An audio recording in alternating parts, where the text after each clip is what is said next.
The power of silence. There was a boy named Ryan. He was smart, kind, and had many ideas. But Ryan had one big problem. He talked too much. In school, Ryan always wanted to talk first. He always had something to say. Sometimes he spoke while others were talking. Sometimes he spoke without thinking. His teachers smiled, but his classmates were not happy. They thought, why doesn't Ryan just listen?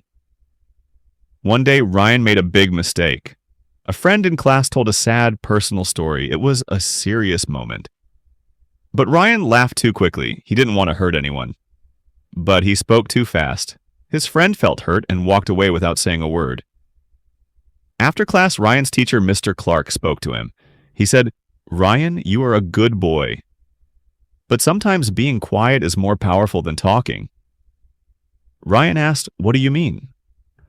Mr. Clark said, "When you are quiet, you can learn more. You understand better, and when you do speak, people will listen."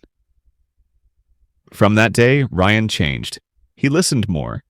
He looked at people's faces. He thought before he spoke. He didn't talk as much, but his words were stronger.